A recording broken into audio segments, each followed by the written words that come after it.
Hello, welcome back to season 3 of the Trust Your Worth podcast. Woo!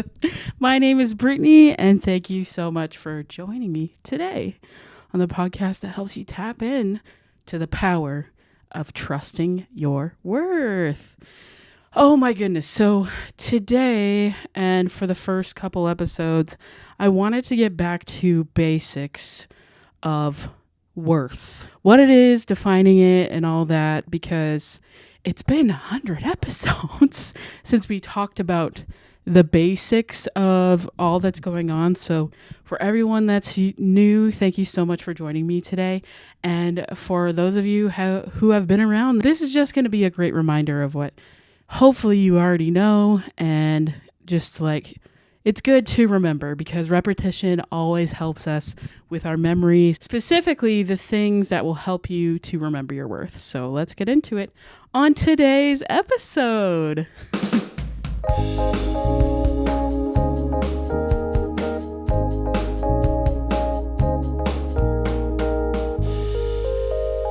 Okay, so all the way back in my first episode, I talked about self-worth versus self-esteem because they are different, and the difference is very important. So your self-worth never changes. Nothing you do can change how worthy you are, how enough you are. Your self-esteem can change based on your abilities and your belief in your abilities to accomplish tasks or goals or things. So where the mistake can happen is when we tie our worth to things that are out of our control. For example, sports is a big one.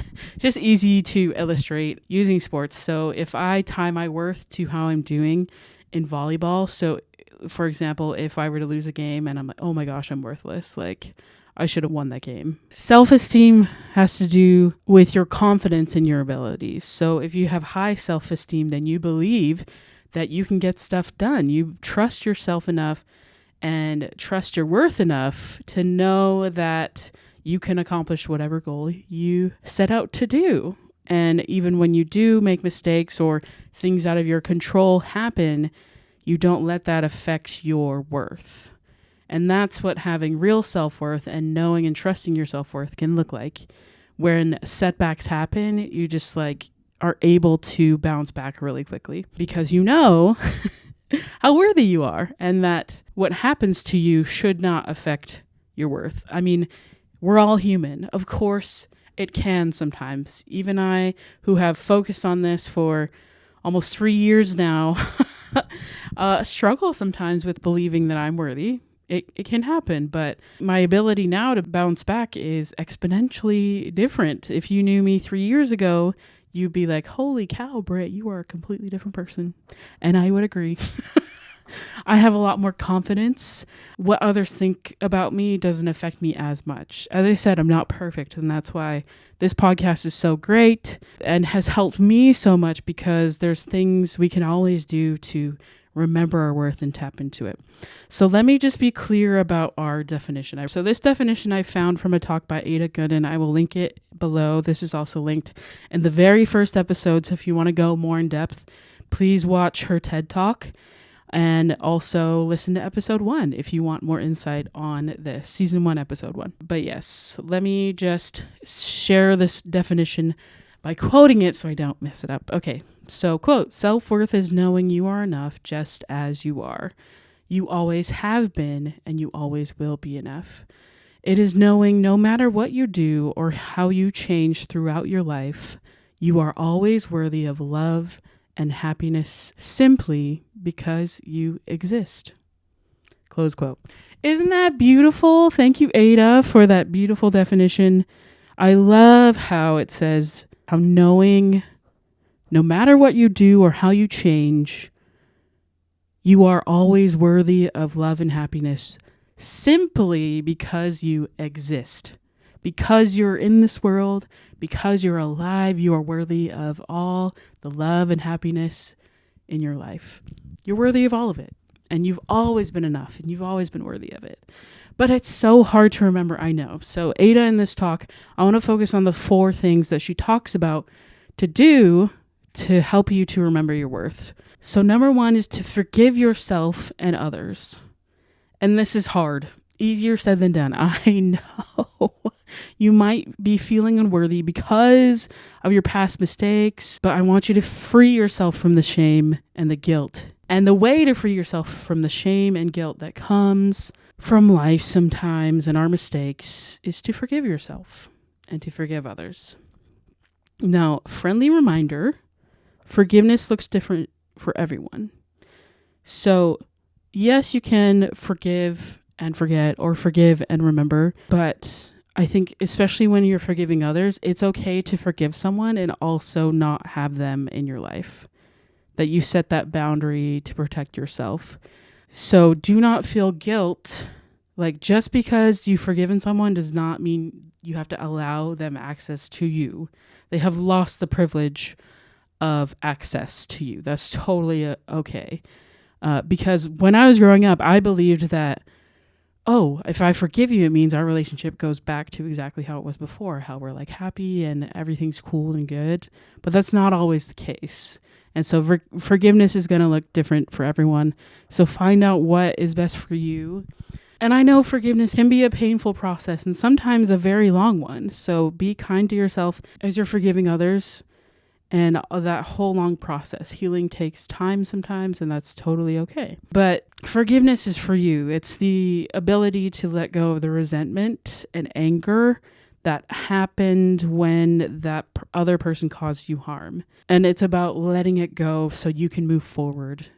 To almost processing all those emotions and then being able to let them go so that you can grow and be happy and not let those feelings of anger and resentment keep you from moving forward and from growing.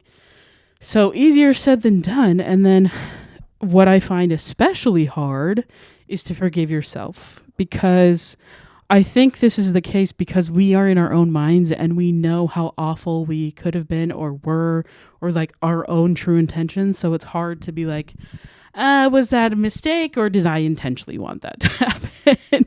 And that was really mean of me if I did intentionally want to hurt that other person. And so we kind of hold ourselves to this higher standard. So I understand that forgiving ourselves can feel foreign sometimes, especially if you grew up as a people pleaser. It's hard to let go of the shame and guilt because we knew better and we did it anyways. It's hard to let go of that because we hold ourselves accountable, and which is okay, but we do have to forgive ourselves to move on, to grow, to make space for new things to come in. I remember somebody talking about if you're holding on to something, nothing new can come in.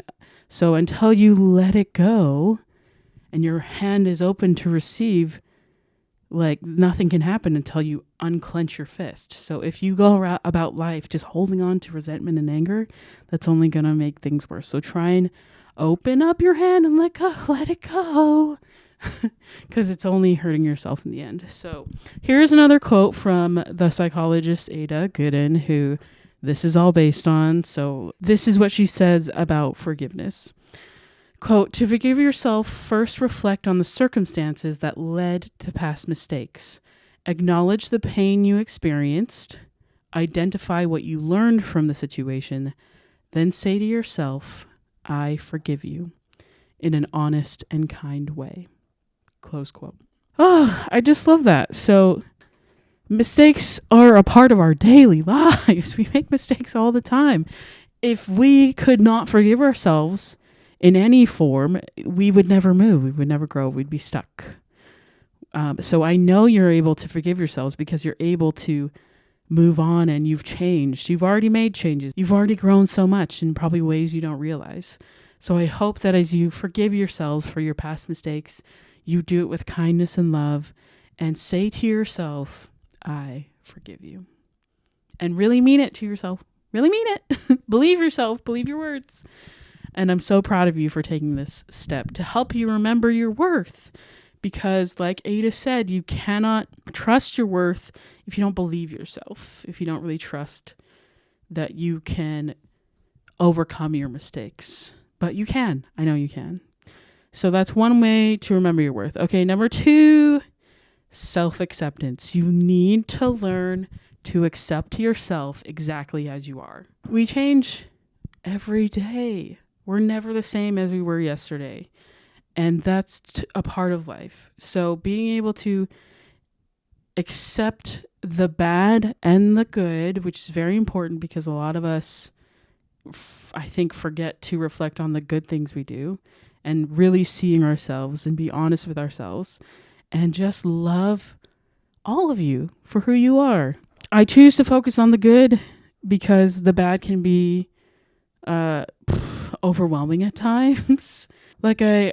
Obviously I'm still healing from things. I've come a long way in people pleasing, as in I don't do it as much anymore. It happens from time to time because I'm empathetic and I'm kind, and that's just part of the makeup of who I am. But it has led me to do some things that I don't want to do just because I'm being nice. So I'm trying not to do that as much. It can pop out from time to time. Like I said, I'm still learning. But I accept that part of me. I know and now that I know that it's something I do or have known for a while, it is something I'm actively working on, and I accept that part of me. One thing that I love about myself is how determined I am. That if I set out a goal, I try my best to accomplish it. And even though there are so many setbacks, I still try again and try and find out what's working. I'm a great experimenter, I would say, especially within my life. I find things that work and I find things that don't just by trying them. I'm willing to try, and I love that about me. But if you are struggling to accept yourself in any way, a great exercise you can do to remember your worth is to write down 5 things that you absolutely love about yourself. And please, if you're going to do this, only make 2 of them physical. So for me, I love my hair. She's a curly beauty. And another physical thing I love about myself, I love my smile. I think I have a great smile. Oh, I'm so giggly. And then another 3 things that I absolutely love about me is how kind I am. How I do truly believe there is good in everybody. I love that about me. And I love that I really believe that everything is figure outable, that we can find a solution to things if we really try. Those are some things that I love about me. And so if you're struggling with self-acceptance, please do that exercise. And remember your worth. Remember that you are so beautiful and that you are worthy. Okay, number 3, show up for yourself. Okay, so this is a long-running theme throughout my podcast, is trusting yourself. You need to be able to rely on yourself. I think as a single girly, I've had a lot of practice because I haven't been able to rely so much on others to get things done. So I've just figured things out and learned to trust that in my abilities. And this is where the self-esteem aspect comes into self-worth, that when you learn to rely on yourself and keep your promises to yourself, like, it's a lot easier to know how worthy you are, because you're like, oh no, I'm worth figuring this out. I'm worth going through all the trouble of trying to do what I said I was going to do. I'm worthy of keeping my promises to myself because I matter, because I take up space. And so if I want something, it's totally awesome if I want to go after it. So next episode, we're going to talk a lot about this point, trusting yourself specifically. But so I'll save that for then. But just a little mini thing. If you don't keep your promises to yourself, just try and start doing that. Because when you show up for yourself and put yourself first, especially, again, if you're a people pleaser, this is going to feel very foreign to you. Putting your needs first, you can do it. I promise you will be happier. That also means learning to say no to things that you don't want to do. That's a way you can set a boundary. That's a way you can show up for yourself. Because if you're doing things you don't want to do all the time, then you are not living for yourself. You're living for everyone else, and you will forget who you are. You will forget your worth. That's like one of the quickest ways to forget your worth. So the opposite is true, that if you trust yourself and know yourself, you're going to remember your worth. If you show up for yourself, it's really going to help you. So just basically keep your promises to yourself. Like I said, episode 2 is going to be a lot on this. So this is just like a basic rundown of it. But please just think about what you want. Just remember your voice matters too in every conversation, and that you deserve to take up space. Okay, number 4, connect with supportive people. Life is hard enough. You don't need frenemies. You don't need people who are going to bring you down and make you feel bad about yourself. Like, if anyone in your life makes you feel poopy or crappy or makes you feel less than, like, they shouldn't be in your life, period. Like, they are dragging you down slowly. I literally had onions in a bowl, and one of them went rotten, and I didn't see it because it was in the middle. And I went to go use one of the onions, and I pulled up the top one. And all of them were ruined. That's what having a bad person in your life is like. They will just drain you. They'll suck your energy. You can tell if you're honest with yourself, you know those people that cause the feeling of like energy vampire stuff. Like, get those people out of your life. And if there's not a way you like can't get them out, you can set boundaries. Like, for example, work. Let's say you work with an energy vampire and there's not much you can do about it. Then just set boundaries. Like, you don't have to choose to be around them, like, if you don't want to. Try your best to set those boundaries and remove yourself from the people as best as you can. And hopefully that helps. But the great thing about this is that connecting with supportive people is going to remind you how awesome you are, because if they're great friends like mine are, they tell you, they remind you, they say, "Hey, Queen Bee," that's me. "How are you doing?" in slight, subtle ways. "Oh, hey, gorgeous." "Oh, hey, my kind friend." Or like, "Oh, that's so kind of you." See, how they're speaking to me, I know they love and appreciate me because they're using words like, "I love you." Blatantly obvious that I matter. Phrases like, "I want to spend time with you." Love that. Thank you. That's so kind. Them accepting my love and being grateful, like it's reciprocal. That's a great sign that you have a supportive person. If you ask them for help and they're like, "Yes, of course," then obviously that is a supportive friend, a supportive person who loves you and wants to help you. So I know you can solve your own problems, but you don't have to. You can always have help. I like to have help solving my problems. And sometimes I don't need my friends to solve my problems. I just need to talk about my problems because I'm alone a lot. So being able to share my burdens, as in like that mental load, and work through it, it really helps me when I can go with supportive friends who love me and I feel their care. Another great example of someone who is supportive of you is how you feel with them. And the way you should feel is safe. You should be able to feel like the most you've ever felt. So those people are awesome when you can just like be you and they love you exactly as you are. Then those are the people to keep around for sure and who want to support you. They have created space for you to just be you. And that's a beautiful thing. So if you're feeling down, just set up a hang. I'm excited. One of my new friends has not seen the Keira Knightley 2005 version of Pride and Prejudice. And we are going to watch it this weekend. I'm so excited to share my absolute favorite movie with her. And I'm just excited to connect and to have so much fun doing that this weekend. So yeah, set up a little hang. It doesn't have to be big. If you're an omnivert like me, I'm mostly on the introverted side. I like to hang in small groups. So like, know yourself. If you like to party, go party. Oh my gosh. I had the greatest fun going to the club. It was therapy session Edmonton. They're partying right, guys. If you are a millennial especially, they play a lot of throwback R&B. It was fire. They're kind of only 3 months. Anyways, but yeah, if you're ever there and you see me and you listen, yeah, say hi. I'd love to say hi. Anyways, have a fun time. Party how you like to party. Gather your friends. Connect. Connection helps to heal us. I promise you.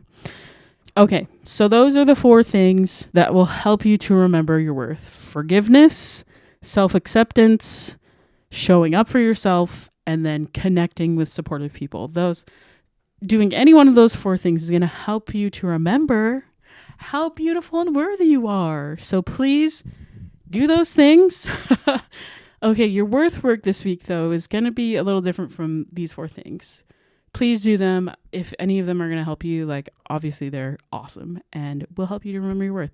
But I want you to create your own worth mantra so that when you start to forget your worth, you just say this quick little phrase that will help you to know you are worthy. So for example, it could be as simple as you are enough.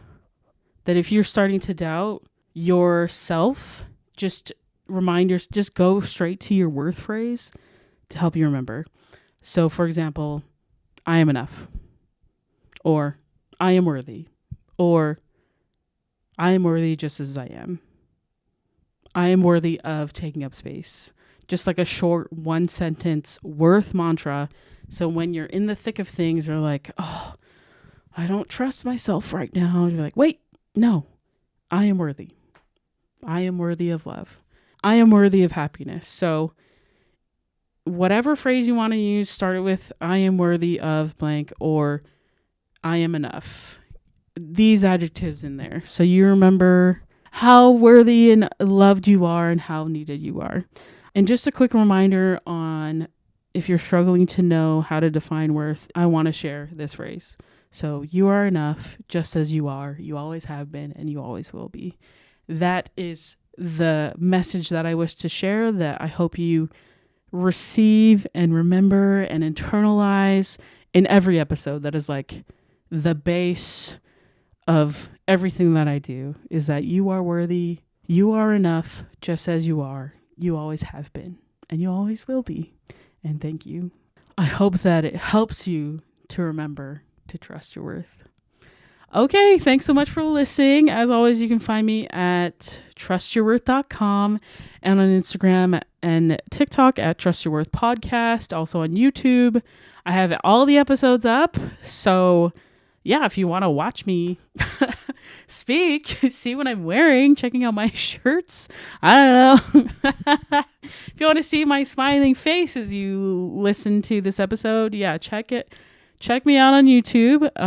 I do have a fun channel called Brittany L. So that's BritneyElle. That's on YouTube and Instagram in various forms. But yeah, that's my fun page. It's been on hiatus because I've been ill, but I will be starting again, especially because The Bachelorette's coming out soon. So I'm excited to watch that and react to that. Anyways. If no one has told you today, you are enough just as you are. You always have been and you always will be. And don't forget to trust your worth. Okay, thanks so much for listening. Have a great day. Love you. Bye.